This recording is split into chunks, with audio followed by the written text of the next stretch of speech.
Well, welcome back to Good Day. So Kaylee and I, we've been assisting Brianna Stewart of Jera Heavenly Sweet with some cookies, right? We're doing some baking this morning. So, Brianna, how are we doing so far? So far, so good. You sure? Yeah. Is that an honest? That's if you weren't doing well, I would let you know. Okay.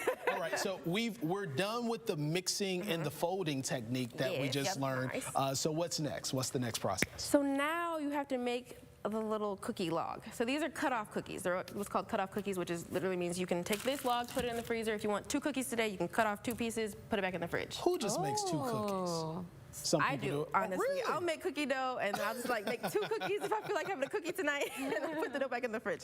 That's just me. It's called self-control. Yeah, I don't know about self-control. I might do it every day in the week. Okay, that works. Yeah, so we're gonna take this dough that we made, which has pecans and our Christmas jewels, which are some green and red cherries. You're gonna take it and kind of dump it onto this wax paper. Okay. I think I can do that. This is where the gloves come in. You're gonna need them a little bit. Okay. Just a little bit. Yes, beautiful. Right. So perfect. Looks like it came out in almost one swoop, huh? Which is good, because if it came out kind of crumbly and falling apart, that means it's dry. We either overmixed it or put too much flour in there. So this is a good sign. It's all one big blob. Perfect. Okay.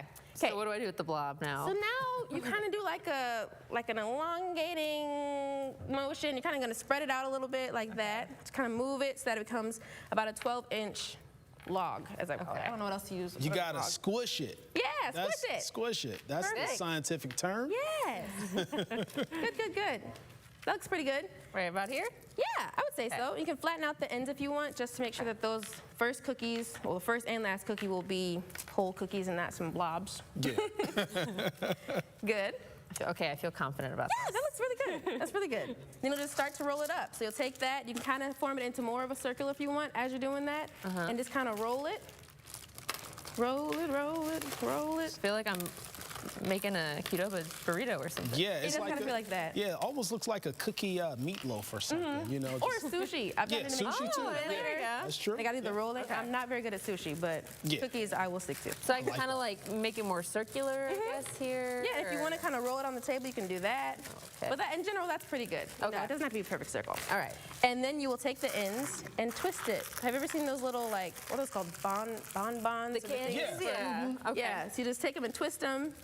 It'll kind of be like a big old cookie candy. So after this process is done, can you start cutting, or you need to throw into the freezer first to harden it up? Throw it in the fridge for a little bit. Okay. Right now it's going to be too soft, it's going to be sticky, and it won't cut off very easily. You'll have a big kind of mess on your hands. So you'll throw it in the fridge for, I would say, at least an hour. Okay. Or if you want to speed it up, like I do a lot of times, throw it in the freezer for a half hour. Yeah.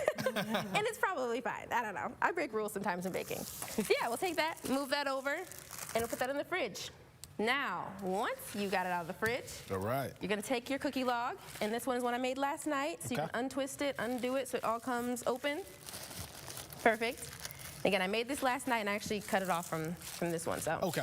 You're going to take a knife. Now, Steven told me over the break he's afraid of knives a little bit. Just a tad bit. Especially on TV, so I apologize. I'm going to stand, over here. Good. You're going to do about a 1/4-inch piece. Perfect. Yeah. And just go straight down. Just like that. Exactly. What are we afraid of? Everything. You're great. Thank you. Exactly like that. Boom. Yep. And you can take them and put them on the baking sheet as you go.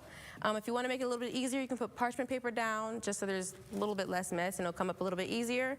But truth be told, there's so much butter in these cookies that they'll just pop off. Oh, okay. Easily. Butter makes everything better. Everything better. So we put these on the baking sheet. How long do we bake these for, and what's the temperature you suggest? You're going to bake them at 350 for about 10 to 12 minutes. Okay. And of course, ovens are different. If you have a gas oven or an electric oven, it'll depend a little bit. Oh, you're breaking up my cookies, I see. Yeah, I am. That's me, not you. I'm short of it too. That's all right. They're gonna bake all together. That's the beauty of cookies. Like they'll bake all into one thing. Because they melt, right? Exactly. Are these gonna expand a lot, or are they kind of just gonna stay where they're at? No, I'm glad you asked that. You'll notice that when I had the flour mixture, there was no leavening agent. There was no baking powder or baking soda. Those are the things that make things in baking rise, makes them expand. We didn't put any of that in that. Okay. These are a shortbread cookie. They're gonna stay short. That's the name, shortbread. Shortbread cookie. They're gonna be a little bit more crumbly, so it'll be kind of like a tender, buttery fall-away cookie. You got me. Yeah. Yeah. All right, yeah. sounds good. And this is the final product right here. That is the final product. So these are our shortbread cookies. I did them a little bit thicker. I got a little overzealous, but I'll take I don't it. think they're I'm taking, like, tasty. plain. And you can see the jewels in them, right? Yeah. The green and red jewels with the pecans. You can see them right here. Yeah. Yep. Oh, that tastes really good. Thanks. It's like I made it. Thank you, Brianna. I mean, you did, kind of. I know you like pecans, so I do. I love pecans. Very like buttery. it's a nice crumbly cookie. And what's the name of this cookie again? Christmas jewels. Okay, because Yep. of the green and red The cherries. gem. Yeah. Kind of looks like one of those, the windows. What are the windows with the? I don't know what they're called. Like the Stained glass windows. Yes. Oh, Yes. yeah. Oh, okay, Nice, okay. nice. That's So, what I mean with the- Brianna, where can people find you? Well, you can find me on YouTube. I still have cookie in my mouth, sorry. You can find me on YouTube at Black Girl Baking Show. Or you can find me at the bakery Tuesday through Saturday. Back in the background, decorating things. I'll holler at you, say, hey, how you doing? We're going to be closed this week because we're taking a little bit of time off to Okay. break and decompress after all the madness of the holidays. But we'll be back on January 3rd, and then you can come see us at any time. Ready Where's to your rock and bakery roll. at? We're on Bancroft, right Okay. next to the University of Toledo. Okay. So you can stop in 3059 West Bancroft and come see us. Sounds good. Get you something I'll be there. nice and sweet. Yeah, Thank you so much, Brianna. no problem. Thank you.